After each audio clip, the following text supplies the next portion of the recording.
This programming is brought to you in partnership with Morningstar Counseling and Society of Care. Both organizations provide mental health services and programming to sustain and strengthen a future of health and wellness for Indian Country. Morningstar Counseling is a Native and woman-owned mental health organization that was established in 2012. Morningstar Counseling incorporates cultural values and practices through prevention, outreach, psychoeducation, and training, and serves individuals and families across the lifespan. The Society of Care is a leading trauma resource for self-identified Native American youth and their families throughout Nebraska. We care for our relatives by providing accessible, affordable, and culturally sensitive behavioral care. As passionate advocates, we give Native youth a voice, connect them to services, provide wellness education, instill cultural pride, and empower them to build resilience. We believe in a brighter future for our relatives and are guided by caring deeply, transforming lives, and healing communities. Good day, everyone. We are here to start our first episode for a new project that Morningstar Counseling and Society of Care have put together.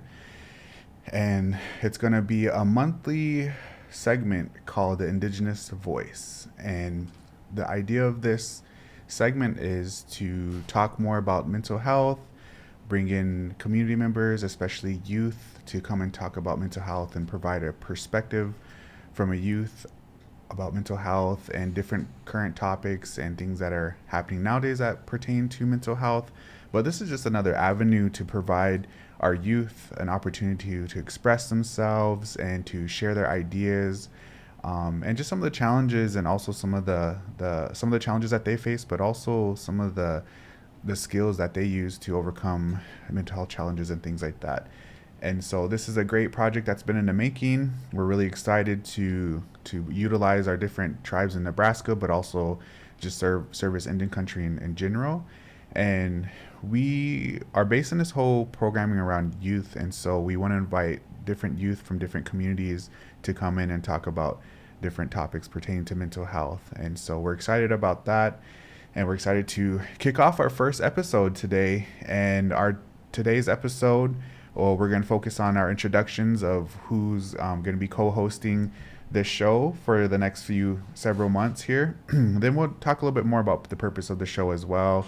And then we'll go into the views of mental health from our perspective, from myself and my co-host here, Shailece.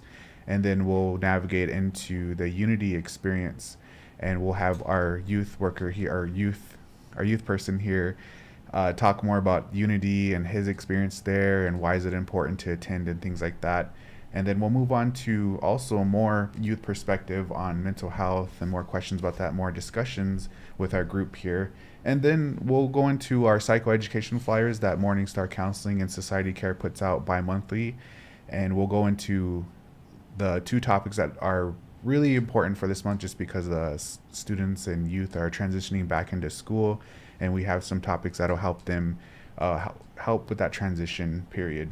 And then we'll end with a coping skill and a mental health tip from our team here, and we'll practice that together as well, and how to do that on a grounding skill there. And then we'll conclude today's episode with that. And so we'll get started. So our segment is called Indigenous Voice, and we let the youth, we grabbed several youth from the communities, and we gave them opportunity to name this segment here. And there were several names they chose, and they did like a voting process, and they all came to a consensus idea or a thought that Indigenous Voice would be perfect for this segment here. And like I said, this segment here is focusing on youth empowerment and their voice. So we're happy to announce that and have that involvement from our youth, and just to hear their perspectives on that. And so we'll get started. So first, we'll start with introductions. My name is Sandy Macky Scott. I am the community outreach coordinator with Morningstar Counseling, and I am a member of the Winnebago tribe of Nebraska. And you can introduce yourself next. My name is Shailece Porter. I'm the youth coordinator for Morningstar Counseling and Society of Care, and I'm a member of the Omaha tribe. My name is Charles Parker. I'm a sophomore at Wayne State College, and I major in graphic design, and I'm enrolled in the Omaha tribe of Nebraska. Nice. Okay. The next item we'll cover for our show is the purpose of the show, and I kind of briefly talked about that in the beginning, but we had some conversations with our team and with some of our partners with the Winnebago Tribe of Nebraska Communications Department, and the idea came from sometimes people might need that motivation for the month or for the week or so, and with Morningstar Counseling servicing tribal communities, we were just trying to figure out creative ways to get this mental health information out there to educate our relatives and the people that we serve, and just kind of throw a cultural spin on it as well. And so just meeting with the communications team and figuring out what that is, but also bringing that back with our team to Morningstar Counseling and Society of Care, we started molding an idea of, okay, let's utilize our partners where the Winnebago tribe has this, great established platform, and they have that opportunity to provide us to reach out so many to tribal communities and get this information out there. And we've already established this good partnership with the communications department. And then meeting with our team, with our positions here, we work a lot with the youth, and we feel like the youth have a really great perspective and ideas on mental health, and this was just another opportunity to provide that for them to express themselves and get that information out there. And so we kind of just put two and two together, and we wanted to start out small and slowly grow from there. So from here on out, we will have this radio segment once a month with the last Monday of each month, and it'll air live then. And it'll vary each time, but the main focus is bringing in youth and having them talk about their experience with mental health. And so, like I said, today we're gonna have one of our youth talk about unity and just mental health in general for them. But that's kind of how the show came to fruition, and we're still molding an idea of what it looks like. It's going to change through time. We just feel like there's so much we can tackle with this, and so right now that's kind of what the show looks like and does it entail. And so that's the purpose of the show. Next, we'll kind of move on to the views on mental health, and this is going to be just an informal conversation back and forth, and just to kind of get ideas where we see mental health and where that's coming from. So just to kind of give some context, I've been working with Morningstar Counseling for almost 2 years now. In January it'll be 2 years, and I've served as a technical assistance person at first coming in, and then I transitioned into community outreach coordinator.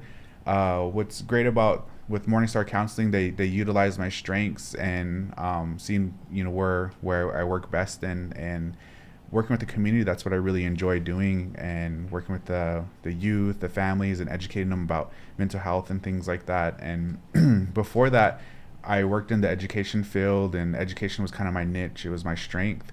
And Dr. Warrior reached out to me. There was a project that she was working with the state on, and she thought that would be great to manage that. And so she brought me onto the team and learned so much in that role, so much about mental health and the efforts that Morningstar Counseling is doing in the communities along with Society of Care. And through that transition and through that time, I learned more about mental health. And because before that, I valued mental health, but I didn't really the question was like, well, how do you implement mental health in anything? And working at Morningstar Counseling, it just kind of opened my idea to like mental health isn't everything we do. It's in work, our work settings, our home life, even our previous ancestors and relatives, the intergenerational trauma, or why do we think this way, or why do we say these things, or maybe why do we put these boundaries up so quickly. And so Morningstar Counseling helped me broaden my perspective and view on mental health and how it's implemented in everything. And like I said before, I really like working with the youth and opening that door up to me. It just really showed me like, okay, our youth can benefit from knowing what mental health is and how to learn those skills and how they can learn that and overcome different obstacles. And so, mental health, it really, it's really important. And this job really opened my eyes to that. And so now every day I, practice mental health. I review or reflect on my upcoming and, certain things growing up was this way. And that's why it affects me to this day, to today. But also one concept that I've learned to respect and utilize is self-care. And we'll talk a little bit more about that here when we talk about our psychoeducation flyers. But learning what self-care is and practicing that too. And so that's kind of like what my views are right now for mental health. I don't know, Shailece, did you have anything to add to that or any thoughts on mental health? No, I would just say that I agree with you. Started working with Morningstar counseling, like I didn't really realize how important it was to take care of you, and not just physically but mentally and emotionally, and just learning more about different ways to benefit and to do things healthier for yourself instead of in a negative way. But yeah, I agree with a lot of what you have said about mental health. And you kind of touched on it too, where you said culturally and having those a part of us. And I think another thing that I want to kind of highlight is, when we say mental health, it's not a new concept for Indigenous people. When we talk about self-care and mental health, there are stories and there's knowledge passed down from our ancestors and from generation to generation on how our people took care of each other. And that's one of the things that Dr. Warrior opened my eyes to is, she said, in one of our meetings, she said, we really can't say innovative approaches to mental health. And when she said that, it really stuck with me. I was like, whoa, we're trying something new, so we're being innovative. She's like, well, that's the thing, like how we've been, these practices, this isn't new to us. Our people done these things. Like we've practiced ceremonies, sweat dances and singing and, these different practices. It's just like we're bringing it back. We're practicing it more now, and so it's always been there. It's just it's becoming more upfront now, more aware of that the stuff that we do, the cultural practice that we do. That's a form of self-care, and that's a form of taking care of our mental health. And so that really blew my mind too. I'm like, yeah, this is innovative. We've been doing this. This is nothing new to us, So yeah, that was a kind of good perspective she grew through on that. But I'm not an expert in mental health. I'm still learning to this day new things, and I do plan to further my education in the mental health field and learn more about that, and hopefully be a counselor one day. So that's one of my affirmations, one of my goals, and aiming to work for that. Did you have anything else? No. Okay. All right. Nice. Okay, so we will move into the next portion. This is the Native youth portion here, and just getting a perspective from our youth here. And so we have Charles here. He is a current student at Wayne State College, and we are going to talk to him about unity today. And if you're not sure what unity is, Shailece, can you help me explain what the unity is, or if you were to just give a few words on what it is, how would you describe it or explain it? Unity actually stands for United National Indian Tribal Youth, which is a 5-day conference that is youth-led, based on leadership activities that they can bring to their communities and learn from other youth councils around the world. This year they had it in Washington, and this was my 3rd year attending. But the Unity Conference is a lot of workshops for the youth, learning how to build leadership skills, give back to the community in different ways. That's pretty much unity. Yeah, just to give them an idea what unity is. So, Charles, you had the great opportunity to attend Unity, this amazing experience, and we want to we want your perspective and your insight on it. So, go ahead and start us off. Like, who was your favorite speaker, or who inspired you the most at this event? Because they have so many different workshops and speakers, Yeah. right? Well, I feel like my favorite speaker was probably Chance Rush. He was like the kind of like the MC of the whole thing, and he was, I don't know, just the way he was like a people person, you know, the way he got the crowd going, just all the stuff that he was doing is just, I don't know, like he knew how to get a dead crowd and like going, but he got, you know, when it's too rowdy, you got everyone listening. It's just, I don't know, I thought that was pretty cool, and something I hope I can achieve, Nice. Okay. you know, somehow, Yeah. some way. So he brought that energy in and just kind of knew how to guide the crowd if it was getting too rowdy, kind of bring them down, but also Yeah. like bring that energy and that positivity to the crowd. Yeah, and another one, I forgot her name, but she was like, the stuff that she talked about and just the way she same thing, the way she handled the crowd and stuff, it was almost like listening to your auntie, pretty much. And you're just like a female figure in your life that you have to respect, obviously. Right. So, and that's good. Like you kind of, you know, that connected us with our relatives. And so you felt that there. So, you know, that's really powerful and inspiring to hear too, as well. That's Yeah. awesome. Okay. So, you know, we touched on like they provide workshops there. What was maybe one of the most enjoyable workshops that you attended and why? Or what stood out to you as out of the workshops? For me, it was probably there's something called Earth Ambassadors, where I think it was hosted by, I forgot what tribe they were from, but it was in Oklahoma, where they were talking about just taking care of the land, pretty much, like bringing up stuff like, you know, the poison of the land, what it doesn't even have to be environmental, just anything, where like anything that poisons, you know, the people, metaphorically speaking, or even literally, like, you know, all, let's say, you know, how I don't even know when was that when Macy had that water problem.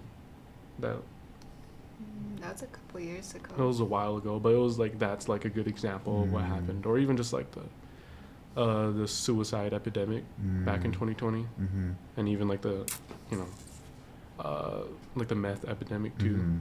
I mean, it's been just going around, like, it's just, I don't think there's really been like any dying down, or like it's just been plateauing a lot.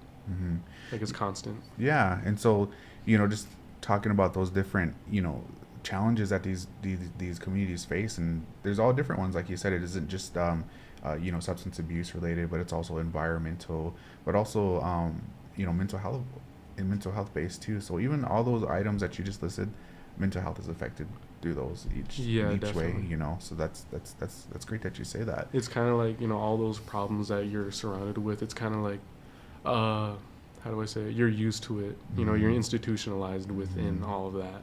Almost kind of normalized, right? Yeah, and it's like, you know, it's, my plan is to, like, I guess, break through that, you know. Good. Yeah, that's good to hear. So on that, what you know, just kind of get more perspective on the Unity experience. What was a favorite culture activity that you participated there? Because you know, I think what's great about Unity is like all these different indigenous people and tribes are coming together to also learn together, but also share their different culture, teachings, and activities and like that. So what was one activity that, you know, maybe a cultural activity or a practice that stood out to you that you remember the most? There was like two that really stuck out to me. One of them was how do I say it?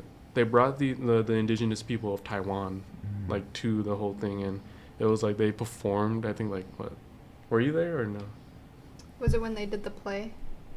No. Oh. I think they were just like, they were like singing and stuff. They were doing, you know, performing all of this kind of stuff. I thought that was pretty cool, because it's like, even though they're from like, you know, like the other side of the world, you know, from Taiwan, you can see a lot of similarities within all, you know. It was just, yeah, if you compare like us to them or just any kind of native tribe, it's like, it's not that different. Right. It's just another part of the world. Right. There's similarities and differences too, you know. Yeah, I think that's amazing too, just to kind of get that opportunity to see another piece of culture or world that we're not accustomed to or used to, you know. It's kind of like a humbling experience. Right, you know? right. Yeah, and I seen pictures online about unity, and I'd even seen like little clips of that performance too, and it looked amazing with all their, their dancing and even their regalia or their wear. That I wonder how many times they rehearsed that. I know, It was pretty cool. You never know, it might just be second nature to them too, because I see different powwow dancers and stuff like that too. I'm like, how does that work? Getting I would get tired really quick, so yeah. And another one that like I really liked was it was during Culture Night, which was like was it the last day of Unity? No, like second to the last. Second to last day of Unity. I think I walked in like on that one where it was I think the Muskogee Creek tribe of Oklahoma. They were doing this like the princess who I'm friends with. Shout out Shanoa. But what is it? They were telling this like story. Just pretty much all she was doing is telling a story, but the other people they were actually like playing it out. They were like performing all of this kind of stuff, and I thought it was pretty unique and cool. Nice. One of the culture activities that I thought was really neat was, I can't remember the exact tribe, but it was a female. It was a mother dancer, like a honoring the women. She would dance like really fast, like the bells on her ankles, they would go really fast, and then the faster she danced, the louder the men had to war hoop. So like it was pretty cool, and a lot of the kids in the ballroom were the boys, they were war hooping and everything, but she would dance really fast, and in a way it was honoring the women of like the heartbeat, like creating life and stuff. That was a pretty neat one, because like everyone wasn't like every male, like it seemed like was captivated by it and participating. That's awesome. I would love to see a video of that, or if that's out there, and maybe we can find that and post that. But these are the great experiences that our youth are able to experience and see for themselves when they go to Unity. And I'm really glad that you got to go and you're bringing that experience back to the communities, and sharing that with them, and inspiring other youth and community members to do that. So going more onto your experience, so out of the entire Unity, because how many days is it? 4 days, right? 5 days. Okay. And so in that entire 5 days, what is one experience, or what is something that stuck with you, and that you think today, like, man, when I think back to Unity, this is what comes to mind, or I think about this, whatever. So like, what comes to mind? What's the one thing that stuck with you after the whole experience? I guess just the whole camaraderie, like like the whole, I guess, unity of all the different tribes and all that stuff, where it's like I said before, like even though there's like different tribes from how we are, or even like Ho Chunk, Omaha, just all the tribes around here, it's like there's differences, but at the end of the day, we're all the same. We're all native, and it's just, I don't know, it's really cool to think that, like, even though how do I say it? Sometimes between tribes there can be some kind of like rivalry or whatever, but like when you experience something like that, it's like it honestly doesn't even matter, because we're all one and the same pretty much. Right. And that's what really, I guess, stuck with me. Yeah. When I was experiencing all of that. Nice. That's awesome that you recognize that too. Unfortunately that that is a realistic thing with some tribes, that some of that rivalry goes back many years, and still kind of sits there, but in order to be there and engulf and consume that connectedness and being with each other, and we're all Indigenous people. And like you said, I like kind of had the play on words where it's the unity, and you felt that and you experienced that, and I think that's one of the main factors for unity, is to bring that together, like togetherness, and I think us as Indigenous people, that's one of the values that I would say a lot of tribes value, is the connectedness and bringing each other together. So that's awesome that you got to experience that. Okay, so when we talk about unity, why do you think it's important to attend unity? Mostly because it's like, how everyone is just like used to being on the res all the time, where like let's say like the most they've been to around here is like say like Sioux City or even Omaha or stuff like that, where like they're every year they're switching locations to like a really big city. And once, let's say last year was my like first Unity in Minneapolis, and like I didn't think too much of it when we did go up there. But once we were downtown, we were exploring everywhere. It's like it opened my eyes to a lot more, I guess, just things that we're capable of. Like it made me realize that like I could be more than just staying on the res, and whatever I learn when I'm out there, I can bring back to my own res and like build it up from that somehow, some way. Right.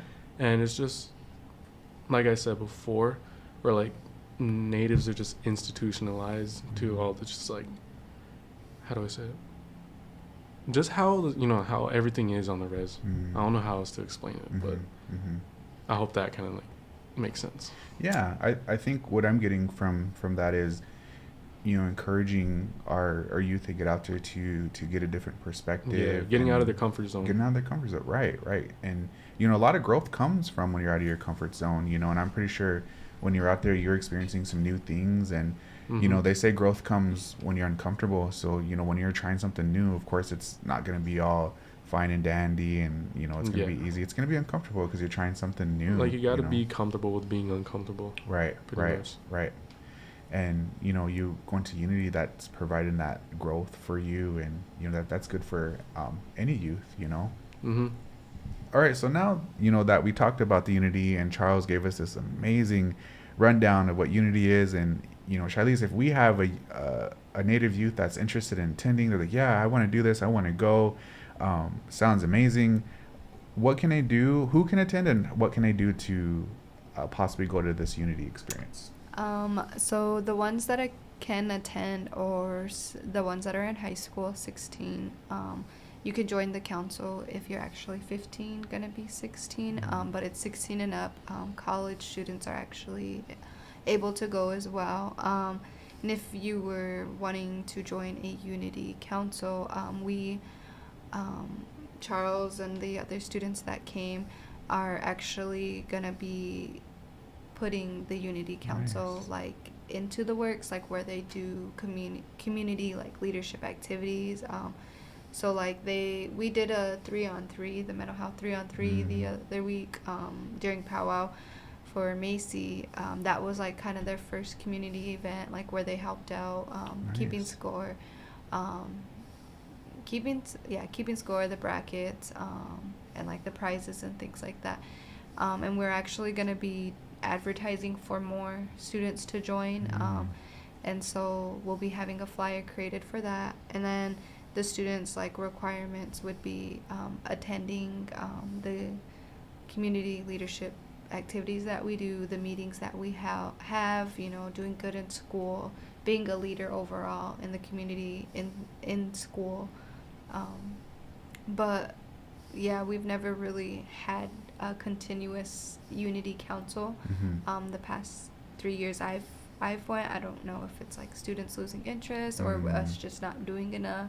But this year I'm really determined to get the Unity Council going for our communities, because I feel like there's more to do when we go to this conference. Like we, like he said, you're in a different state, you're in a different, like first time flying, and you don't want to, there's some day we have breaks during the conference, so like those could be times we explore. So like we want to get into fundraising and things like that, to have more things to do when we go. So like the next Unity will be in Oregon, 2024 in July. So we're pretty excited about that and want to do more out there. Okay, yeah, and we'll put your contact information up at the end of the show. We'll put all of our contact information up if they're interested in participating in that, or if they have any more questions. And yeah, that's awesome, and we'll definitely advertise that more on this show to get more students involved with Unity. Sounds exciting and amazing. Sounds like they can plan their own events to interact with their communities. So sounds really great and a good experience. So we'll share more on that through the next couple months. All right, so shifting gears to to the youth perspective on mental health. And so, Charles, we will be asking you some more questions on your thoughts about mental health. And yeah, so the first question I have for you is, as a Native youth, what do you think about when you hear the words mental health, or like what comes to mind when those two words, like you see them, you hear them, mental health? I guess just it's essential to my life. Where I think you were talking about this just before we were like doing all this, where like mental health is like you don't really think about it, but it's like it's almost in like everything you do, where like I guess this past year I've been really focusing on like what mental health means to me and how do I implement that into my daily life, like especially in like my decision making, where like let's say like I'm doing something and I'm like how is this gonna affect my mental health, like what's gonna do for me, like you know what I mean. Or like it's just everything that I do, I gotta really put my mental health like as a priority within that. Nice. Like if I'm stressed out, like if I'm stressed out or like just not feeling it or anything like that, I'll like I won't push myself as much unless it's like really really important. But I got to put my mental health first, as I didn't really do that a lot before, where like I was so used to helping a lot more people than myself. And I did a lot of changes to really like flip it. Nice. Okay.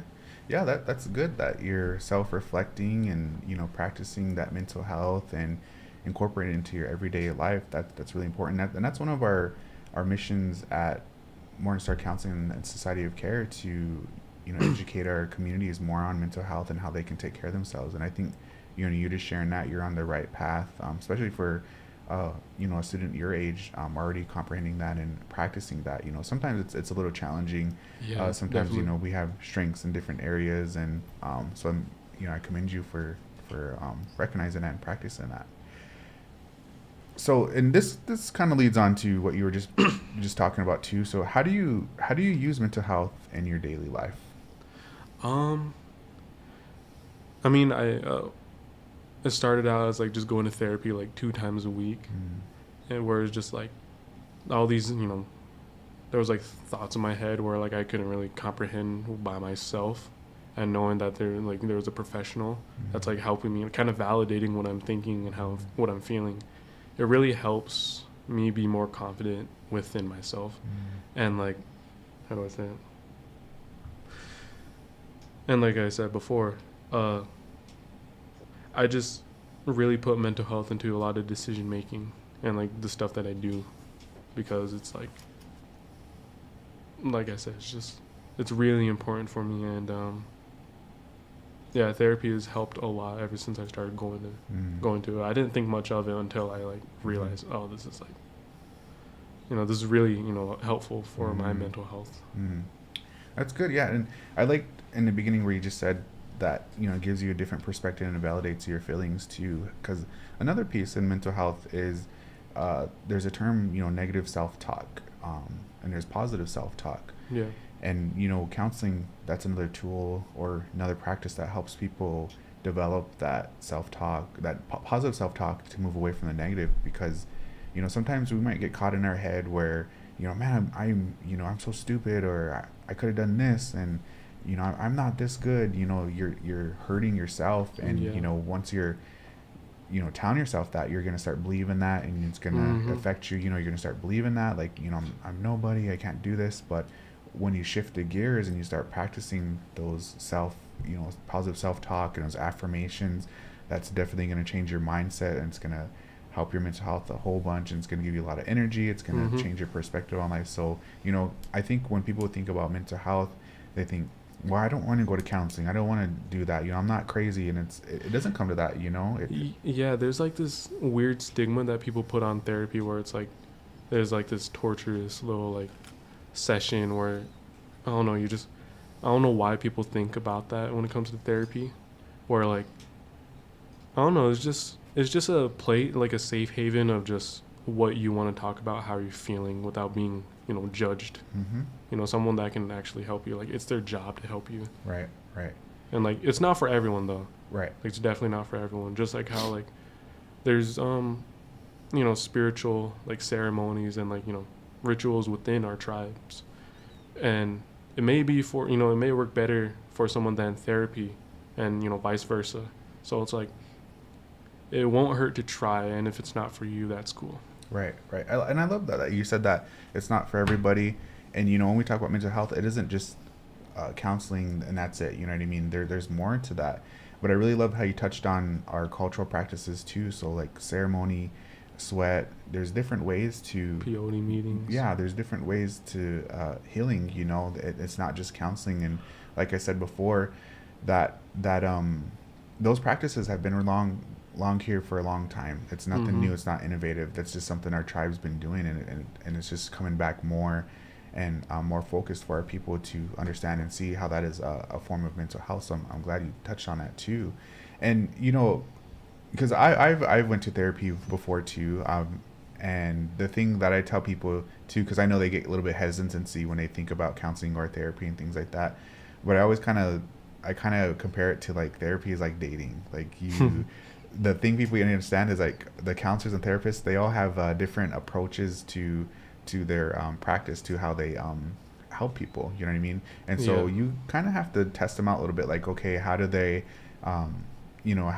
approach their counseling? And then also a big important part about it, and something that Morningstar pushes all the time, and that something we specialize in, is are they culturally knowledgeable of our practices? Are they culturally sensitive to that? Do they keep those things in mind when they're helping us? And unfortunately, some people might not see the value in that, but as Morningstar Counseling, that's one thing that sticks us out from the rest, is we do understand that culture identity, and we do understand how important that is, and how that is in our Indigenous people's everyday lives. And so just because you go to one counselor and it's a bad experience, or you're not feeling that benefit, that doesn't mean all of them are like that. You just kind of have to give that chance and feel for them. And then again, like, first impression is always important. Like, it's always important. Like, let's say like the first 30 seconds of you meeting somebody is like probably the most important thing when it comes to just introducing yourself as a person. Right. And like, just that first therapy session that went horrible can like easily like turn someone away from that. And like, I just hope that's not the case, for a lot of people. Right. And yeah, that's right. I feel the first interaction will tell you a lot, and it's important too. But I think another part of that to keep in mind too is like, you go that first time, it's not going to fix everything. It's a time process. It takes time. And so there's going to be several meetings that you'll have to attend and see a difference. You know what I mean? People can't expect, well, I'm going into one meeting or one, session, and I'm going to be fine and I'm going to be fixed. And it's like, some of the stuff that we're working on, it's generational things, and that's going to take a while too, so that's another perspective to think about it. I'll share one of my experiences, kind of like what you're talking about, the first impression. When I was going to school in Minneapolis, and this was a whole new transition for me, so I didn't really have any family in Minnesota. It was a new school, a new city, I had to learn a bus route and everything, and so it was just kind of like a new experience for me. And so I was just feeling overwhelmed and just going through some things up there, but also with some family stuff back home. And I searched out a counseling place up there. And so I attended one time, and it was, the first impression, went in there, and it is this non-native, and he had like his little white poodle dog next to him, and it just like was a really fancy like firm, and I was like, okay, this is cool. Was it like the stereotypical kind of? It kind of was. I was a little intimidated. I was like, okay, this is, I just getting really wealthy vibes, and I wasn't wealthy at the time because I was a college student, But so, and then being there, and then it just I didn't really click with me. I didn't feel that connection with him, and it didn't make me want to go back to him. So it was just a complete turnoff, and just I didn't feel comfortable. So he said I had 3 free sessions before I'd start have to pay out of pocket, whatever. So I went that first time and never went back after that. But I remember he kept calling me, and at the time I didn't feel comfortable saying I don't want to see you anymore, because it was like one of the first times I had therapy. Yeah. So I just kind of ignored his calls, whatever. But one time he called, he left a message, and his message said, hey, what's going on? Or are you going to come back? I really need to know if you're going to keep coming, because if you don't come, we don't get paid, and we need to receive money for us to continue to these services. So call us back. We need to, our business office needs to make money in that fashion, So Yeah. I took that message as like, you're valuing the money over my own mental health and my progress, Yeah. and it just like really threw me off. And I was like, wow, that's, it just really stunned me that they Mm-hmm. would just flat out say, well, we need to get paid for these. And if you're not going to come, we're not going to get paid. And I feel like he said that out of emotion, to be honest. right. It was like really stressed out. Right. I'm just like, okay, you're a therapist and you control your emotions now. But it just like it just really shocked me that came from my therapist's mouth. But yeah, so like I said, it's just gonna be, it's a trying game. You got to keep trying until you find something's right. But when we talk about mental health too, it isn't just all about counseling. Like I said, we'll talk about these psychoeducation flyers next here shortly. What mental health is with that. It isn't all just about counseling and medication and things like that. But okay, so like the next question for you, Charles, is do you know what self-care is, or how would you define what self-care is? To me, self-care is just something like let's say I had a really long day and like a really stressful day, and I just want to go home and just chill, I don't know, whatever, like listen to music. Like music is a big part of my like life. It's been ever since I was a little kid. And I'd say, just listening to music or even like making music, like that's always been it's been therapeutic for me. And like, or just playing video games. Like, like I would just, when I'm going through it, I'm just like, I can't wait to just go home and just play Xbox for, a couple hours, and then just like wind down and then go to bed. And that's pretty much like my nightly routine. Nice. Okay. And like, I think, like 2 months ago, I actually released my first ever project. I used to just release songs, but it was like a project. It was like a 5-song EP.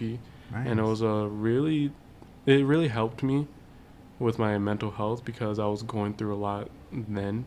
And like, of course I won't go into full detail, but like, yeah, it really helped. It really helped me get my feelings out in a way where I have full control of what I'm saying or doing, and just all that kind of stuff. Nice. Okay. So yeah. Yeah. I feel like I see as a form of an artist too, putting your music out there, and you just saying that just kind of remind me of how these artists, when they're painting, they put their emotion into their work, their craft, and so I, see that for you with your music. And even these big celebrities and artists, they share that they put their emotion into these projects. Some of the ones that come to mind is like Kid Cudi or Logic. They're all about this mental health and how they use their music to bring awareness to those things, but also how they create their music. So that's what that reminded me of. Like, there were a couple albums that really got me through like my depression. Like that was probably the worst time of my life mentally. Like winter to spring, around there, just this last year. And yeah, there were a couple albums like Blonde by Frank Ocean that really helped me like a lot. Kendrick Lamar's latest album, Mr. Morale and the Big Steppers. I just want to say thanks for sharing that, and being vulnerable. I appreciate that. That's part of being practicing your mental health and sharing that. So I appreciate that. Like, you got to be in tune with your feelings, like in order to like, I guess, grow and stuff. Got to honor your feelings. Right. Like, people who hold in all their like emotions and stuff, it's it's gonna be like, it's just gonna explode, and you're just it's not gonna be pretty much. Right. Someone, I was talking to a community member last week, and they were talking about a potential project that we're going to be having soon for like a men's support group here shortly soon. Yeah. But they mentioned they kind of gave a good kind of example about it, like as a mental health, like if you get a pop bottle, you shake it up, you throw it around, and you open it, it's gonna burst, it's gonna go all over, it's gonna get all over people, it's gonna be sticky and messy, you know. But if you take care of your mental health and you manage that, just imagine, just taking the bottle cap off and slowly pouring the pop out. Probably won't be as messy or Yeah. a challenge as rather than It's kind of like holding pouring it in. your emotions out. Yeah, like just taking that time and addressing that and learning how to manage that. So that really kind of gave me a good idea of how mental health can extremely be if you don't take care of it, but also what it looks like if you do Yeah. realize that and take care of it. Okay. Well, you kind of touch on this too, but if you want to go into more detail about it, you can. How do you practice self-care? What does that look for you when you do your self-care? Like I said, it's like music where like if I'm feeling some kind of way, I kind of, I guess, listen to a song or even like an album or playlist that like matches that kind of mood. Or like let's say I don't know, angry, which like nowadays I haven't been as angry as I used to be, but like whenever I am, I would like kind of listen to that, just to get those like thoughts out. It's healthy to get like those like angry thoughts out, and like I said, or else it's just you're gonna probably lash out on someone who doesn't deserve Right. to be lashed out on. Or like if you're sad, it's just something that kind of makes you feel like you're not alone, which it helped me a lot, because whatever I'm going through, I know there's someone who's going through something worse. And it's just, yeah, music is it's a beautiful thing in my life. Nice. Okay. Yeah. And Thanks. it's almost all the time that I like practice that self-care. Nice. Thanks for sharing that. Like it really, you're really touching on a concept that public schools try to implement in their schools. It's called SEL curriculum. So it stands for social emotional learning. And what you're talking about, where you're recognizing your feelings, you're understanding that, but also you're expressing it in a healthy manner, and you know how to manage those when you're feeling those different emotions. You put it into your music, your craft, so that's a part of SEL. So I'm glad that you shared that. Thank you. Next question for you is, and this can be kind of a touchy question, and if you don't feel comfortable answering it, that's fine too. I just want to provide a safe space for you, and don't want to feel that you have to share that if you don't want to. But what was mental health like for you growing up, or what would that look like for you? It was kind of complicated, to be honest. Where like I was aware of what depression was, and like just all these like different like mental health problems were, and I never realized that my family went through a lot of that due to just trauma that they've been through. And like I'm glad that I was able to recognize that early on, because like how do I say it, I've had like one of the lowest points of my life, but like multiple times in my childhood, but like it was my friends and family who really helped me and just get through all of that. And it's like, I don't know, like I said, it's complicated because sometimes they like don't pay any mind to it sometimes. And it's like I kind of went through it by myself in a sense, where I'm around people, but like in reality I was like alone in my own thoughts. And just I'd say I'm pretty aware of what mental health is and stuff, and like how to deal with it, just other people, like depression, like especially like depression, because depression can come in so many forms, whether it be like really big or like just small things in your life, or like alcoholism, like all these things that like outlets of just getting just dealing with your like depression or anxiety or just any mental illness that you have.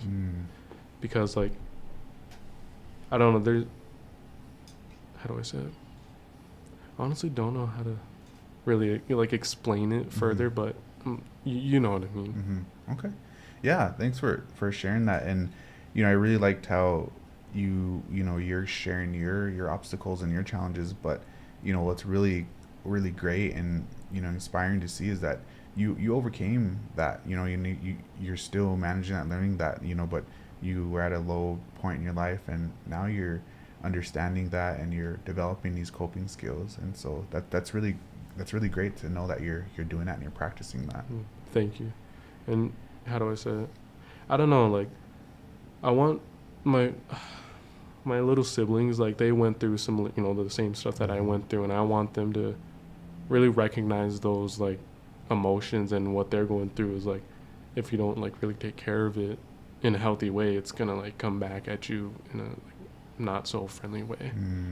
And, like, for me, like, my, like, family problems were, like, I didn't really grow up with my mother. She was, like, in and out of my life constantly, and, like, my father is, like, in and out of jail. Where, like, me and him still keep in touch. Like, we're like, he's still, like, working on himself, and no matter how many, like, mistakes he made, he's always gonna be, like, my hero. Because if it wasn't for him, he wouldn't have, like, I wouldn't have been the person I am today.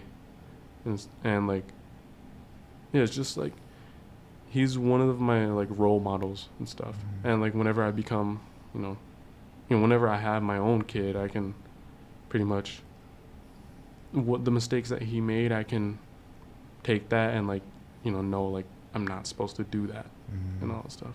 Like, it should always be a goal when you're, like, a parent, that, like, you should always be a better parent than your own parent. Give them the childhood that you never had. And it's like, I hold that dearly. Like, whenever I do have a kid, I'm gonna, like, treat them like how I wanted to be treated. Right. And what is it? And the lack of my mother being around, it really affected how I treated my relationships. Like, I'm gonna be honest, I was not that good at relationships, because of just this, how it ended and stuff. And it's just, how do I say it? I don't know, that stacked on top of so many other things that, like, I went through, it really, like, brought me down to, like, my lowest points. And from the surface, people think, like, it's not that big of a deal, but, like, I don't know, like, they just don't know what, how do I say it? They judge a lot of people, like, from the surface, when there's a lot more than that, if that makes sense. Yeah, the first step, I think, and this is just my opinion, is just accepting and recognizing that, and you're doing that really, really well right now. Like, you understand where some of this trauma and pain's coming from, and you're reflecting on it. And I come from a similar background too, but it really motivates me to see that you're making an effort to break these intergenerational trauma curses, or that trauma that's been there, and you're trying to break from it. And that can be tough sometimes too, especially when you're trying to work on yourself and self-development, self-care. It can be really challenging when your supportive network around you, they might be at a different point in their lives where they're trying to recognize and heal from those things, so it can get challenging. But you're in a good route, and you see that, and you're working on it. That's amazing. And I keep saying this, but I commend you for that too. That's awesome. Thank you. Okay. I would, something I'd like to say is, thank you for sharing. And I see it as, sharing your thoughts on mental health as a male, young male figure is like, letting the other young male figures that are going to be watching, or that are going to be seeing this, like, that it is okay to go to therapy as a boy. It is okay to express your feelings, and, like, just, expressing yourself. Like, you do a really good job at that. And I think that, talking about it here and being able for everyone else to see, like, I think it's really powerful to see a young male talk about mental health. Thank you. And it's like, I don't know, I want them to know that, like, it's okay to, like, this is gonna sound really cliche, but, like, it's okay to, like, just let your emotions out and just cry. Crying is, like, how do I say it? It's like a cleansing process where, like, you feel really good after you cry and stuff. Like I barely cry nowadays, but when I do, it's like, I know it's like, it really, like, really tugged at my heartstrings, and I just need to, like, let it out, or else something worse is gonna happen. And, like, I just want, you know, the other males to know that it's just like, it's all right to feel these kind of things. It's like, it's normal. Like, if all these things like are like an important part of your life in order for you to grow, like no matter how like bad it might be, it just depends on how you deal with it and how you overcome all of that. And I'd also say, like, not just for the males, but like for females, like, because personally sitting here listening to Charles, like, I'm learning like a lot of learning for myself, just like, people in general. And like, you know, like, you know, taking my own mental health seriously. And, you know, like, I did try therapy like once, but I've never been okay to be openly about my feelings or like what I'm going through. So like it was hard. And like I could do it like writing and all that, like that's where I find my therapy. But, you know, like you said, like, keep giving it a try. Like I think that's something that I would need to do, is like keep giving it a try. Yeah, and Shailece, I like how you recognize that too. Like, you know, like I came back to earlier, where mental health isn't just like counseling.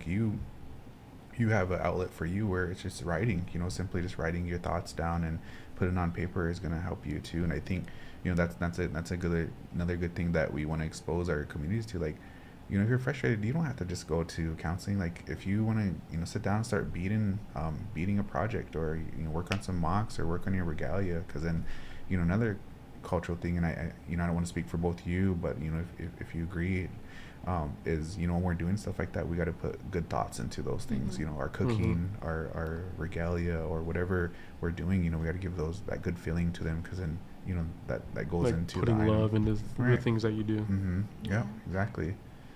And like, I personally like struggled with self-care like after being a mom, because like before, like, it was I never realized it, but like my self-care was basketball. Like that was something I did daily. That was something that I enjoyed. And like, you know, just having more responsibilities and not having that time for that, it was, you know, like, well, dang, like, I relied so much on basketball. What to do now? Like, and it's not in my daily life anymore. And like, so like, just navigating to find, and not realizing that basketball was my self-care, and actually realizing, like, you know, self-care can be a daily practice, and should be a daily practice, because, you know, we need to take care of ourselves too. And, you know, we're just as important as who we're trying to take care of as well. Right.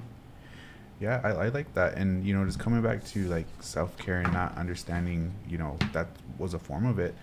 You know, that's what we're trying to do, is educate our communities about that. And, you know, a common idea that comes with self-care is, well, you know, I don't want to be selfish. I don't want to, you know, our people are taught to, you know, take care of each other, and I don't want to be selfish and do for me. But, you know, at the end of the day, there is a balance between the two. You know, like, it's okay to be selfish. Like, you need to be selfish sometimes too. Like, you gotta focus on yourself. Like, how are you gonna love somebody else if you don't even love yourself? You know, that's probably like one of the biggest priorities you have to have in order to like build relationships with people. Sorry. No, you're good. I'm glad you hopped in. You know, you bring a good point. You know, and I think too with our self-care is, you know, unfortunately, that's something that isn't really too commonly practiced in our families too. You know, and I'm speaking from my experience too. Much like, you know, Shailece, I didn't really know what self-care was until I got more into Morningstar and seeing how that is and every day, and then I start reflecting on what my self-care is, and I've seen it, you know, in practice, where, you know, one of my big self-care things is I have to go work out. So, you know, I go work out, you know, at least 5 times a week, and there will be times when life gets busy, and, you know, I'm tired after work and I don't want to go, and if I miss like 2-3 days in a row, I definitely feel that mentally. I'm like, you know, I feel sluggish, and I'm like, man, what's going on here? And I need to get to the gym. And there's times where I'm like, I don't even want to go to the gym, because, you know, who likes to work out? It's tough. And, you know, I'd rather be sitting on the couch, binge watching Netflix or playing video games. I struggled, you know? with the same thing. Oh my God. Like, to this day, I still struggle to be like consistent with my workout and just routine. Like, I have a program and everything. It's just like, after a long day, I'm just like, I could easily just be playing video games. Right. But, you know, when you're done working out, once you hit it hard, you feel great, you know. But I got to pull up studies on that, because I know, like, once you Like, you're it done with releases endorphins. Yeah, the endorphins. Like You dopamine. feel good, and it comes back to that idea of like the runner's high too. Like you feel Yeah. really great after that. And I'll catch myself like after my gym sessions, I'll even message certain people and just say, hey, how, I love you and thinking about you, or I hope you had a good day, and like those good feelings come to me, and so I push those out too. So I'll catch myself like being really positive. So if you guys really want something from me, you gotta message me after a workout. Nah. No, I'm just kidding. But yeah, that's so that's pretty pretty good that you guys are aware of self-care and just practicing that. That's awesome. Okay, so we will get into our next section here into our program, and we are going to talk about the psychoeducation flyers. But first, just want to give a little bit background on what these are, where they came from, how it started. So, as I said, I provided technical assistance with Morningstar Counseling for the public schools with Omaha Omaha Nation Public Schools, Walt Hill Public Schools, Winnebago Public Schools, and Omaha Nation had this really great idea where, we want to educate the communities about different topics pertaining to mental health. We see some of our youth struggling with certain things, and, if we could have more information on that and different resources for that. And so they asked for these psychoeducation flyers, and so that's kind of where it came from. And so now Morningstar Counseling and Society of Care puts out psychoeducation flyers 2 times a month. So we'll have it on the 1st and the 15th of each month. And those they'll go on our social media, and they'll go on to the school's social media. They'll print them out, post them in their hallways. We go and visit the schools, and we actually see them actually hang up these flyers in their hallways for the students to see. But they also print them out to give them to their faculty, their staff, their admin. And so this is a free service too. So if you're interested in receiving these, you can contact us and we can send those out. And so we have a list of the topics that we will be covering for the year. And so we published these 2 previously, and they're on our social media. But the 2 that we wanted to focus on, just because school is coming back into session with our youth and our students and things like that, we want to focus on the self-care psychoeducation and the importance of sleep hygiene psychoeducation flyer. And first we'll go over self-care. And so I can read a few of these, and then the other 2 can hop in if you want to. So what is self-care? When we talk about self-care, is the ability of individuals, families, and communities to promote health, prevent disease, maintain health, and cope with illness and disability with or without the support of a health worker, self-care interventions. Self-care is a fluid concept, meaning that it looks different from person to person. Some people might see self-care as eating ice cream while watching Netflix, taking a bubble bath, lighting a scented candle, or going out for a jog. What is involved with self-care? So making healthy lifestyle choices, being physically active and eating healthy, avoiding unhealthy lifestyle habits, avoiding smoking and excessive alcohol consumption, self-recognition of symptoms, assessing and addressing symptoms in partnership with a healthcare professional where necessary. Self-monitoring, checking for signs of deterioration or improvement. Self-management, managing symptoms of disease either alone in partnership with healthcare professionals or alongside other people with the same health condition. And what's really great about these psychoeducation flyers too is we put an indigenous spin to it. We incorporate that culture and identity into that. And so with our psychoeducation flyers, you'll notice like a cultural component to it. And so with this one, we focus on the plant medicine. So the act of harvesting, grinding, and creating traditional medicines made from plants in a great way to get the body moving and to spend some time outdoors. Different berries, flowers, trees, and other plants have a variety of soothing properties. Another cultural practice is traditional dance. So traditional dance gatherings are typically held for celebrations, but that doesn't mean practicing is off the table. Practicing traditional dance is a great way to get the body moving while learning the moves, stories, and language and community. And so this is our self-care. psychoeducation here and psychoeducation flyer here, and we often well, not often, we like to get feedback from our communities on different topics that they think their communities would like to know more about, and so we open that door too. So if you're interested, you can contact our office or email me, and we'll get a psychoeducation flyer out there for that. Shailece or Charles, did you want to read the next one for us? Yeah. Importance of sleep hygiene. What is sleep hygiene? The term sleep hygiene refers to an individual's healthy sleep habits, such as sleeping, bedroom environment, daily routines that consist of uninterrupted sleep and a stable sleep schedule. Both children and adults can benefit from sleeping hygiene and forming good habits. Why is sleep hygiene important? Maintaining healthy sleep hygiene is linked to both physical and mental health. Poor sleep hygiene can lead to the following: lack of focus, mood swings, and depression. Do you want to read the list? Yeah, sure.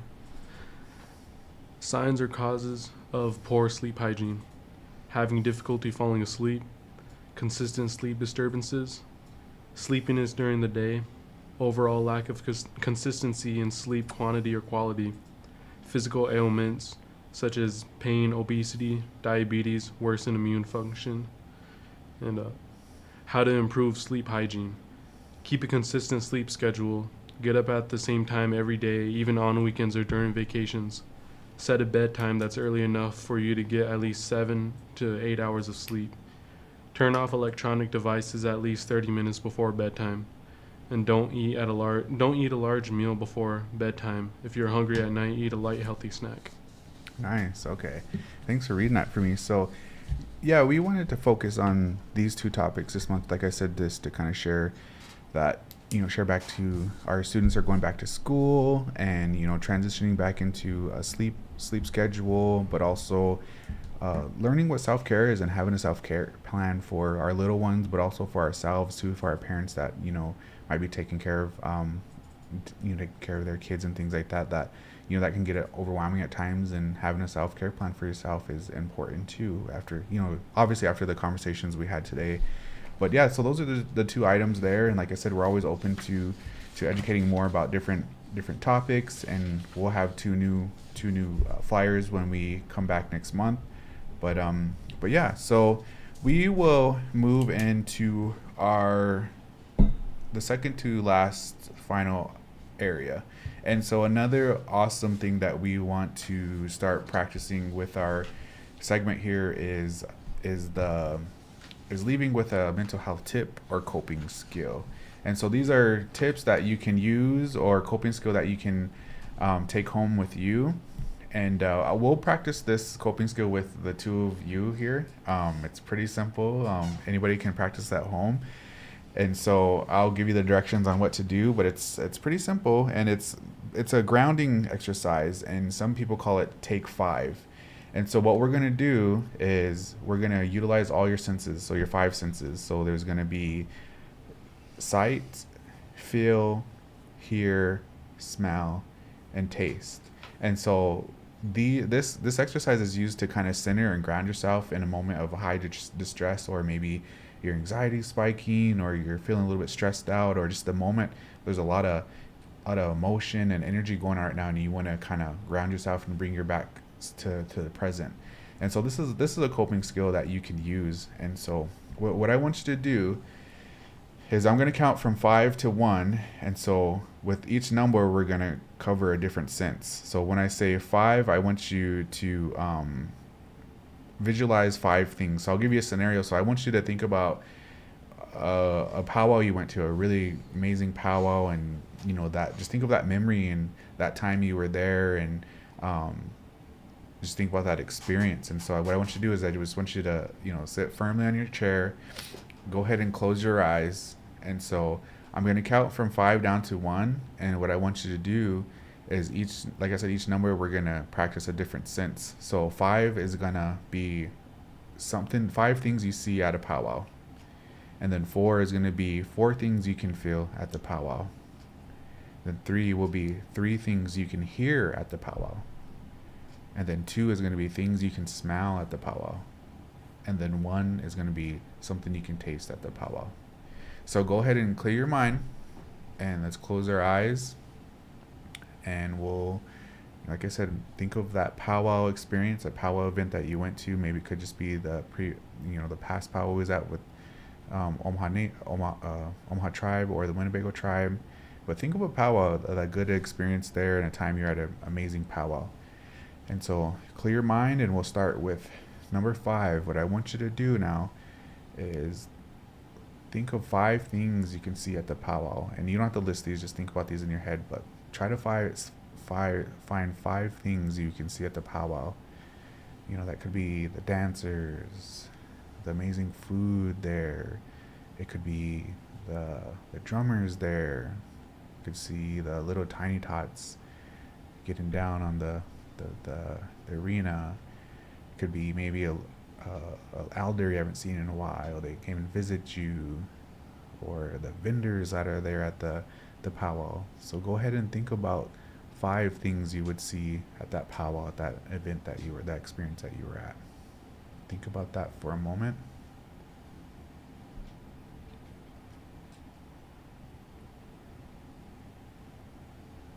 Okay, so once you have those 5 things in your head, we'll move on to 4 things. What are the 4 things you can feel at the powwow? So imagine yourself at a powwow. What are 4 things you can feel? Can you feel the humidity of the weather, or can you feel the little hand of Tiny Tot where you take them out to the arena?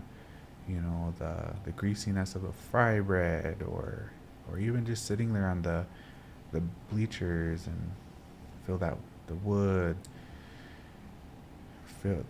Find 4 things you can feel at a powwow.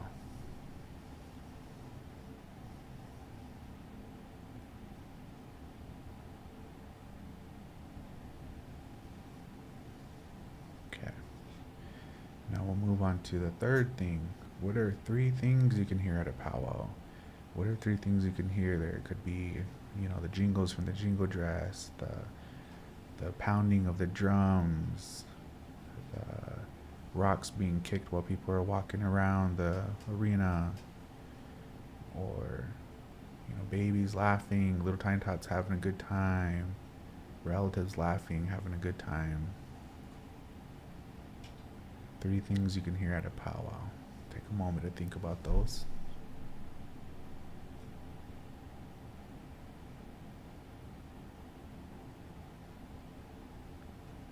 Okay, once you have those, we'll move on to 2 things you can smell at the powwow. So think about that experience, and what are some of the smells you can smell at powwow? Could be the amazing food there, the fry bread that's cooking, or maybe someone smoking a cigarette there, or even just the smell of the humidity there, or just the certain regalia. Just what are 2 smells you can smell at a powwow? Take those 2 into your mind. And then we are at the last item. 1 thing you could taste at the powwow. What is 1 thing you can taste at the powwow? Is it the fry bread, or lemonade, or the Indian corn? Something you could taste at a powwow.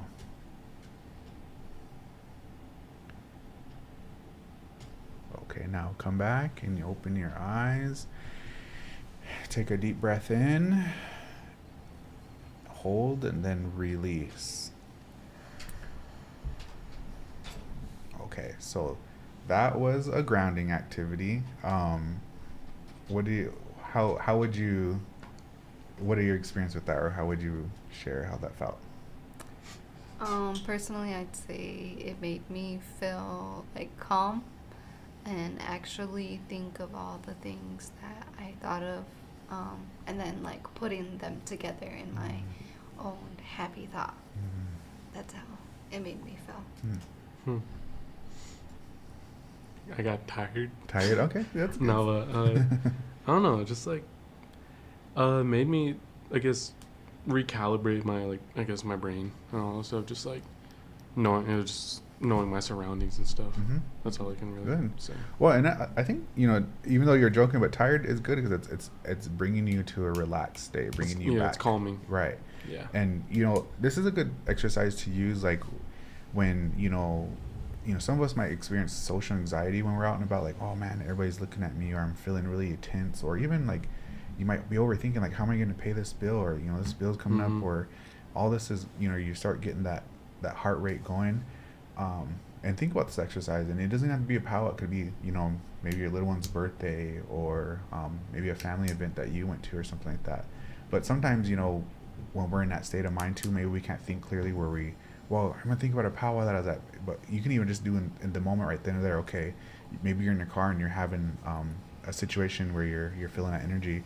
Okay, what are 5 things gonna see in this car? Okay, I see this, that.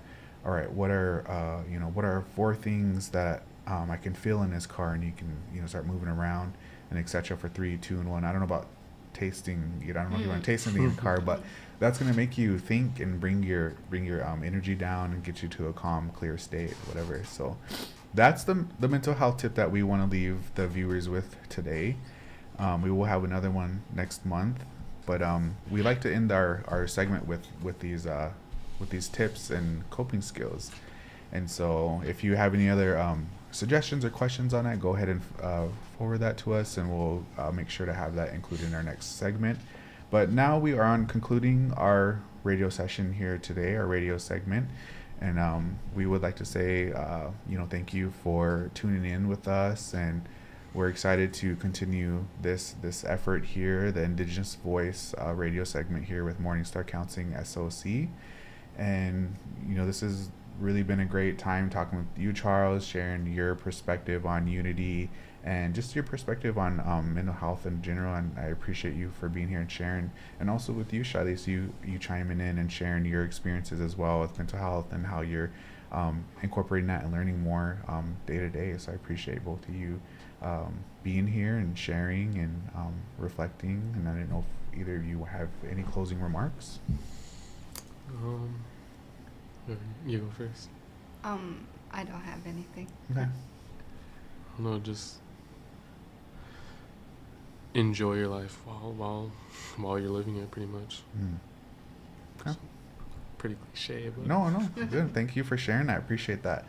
All right, so that will be today's session. We will leave our contact information up here on the video here, and if you have any comments or ideas, go ahead and forward those to us.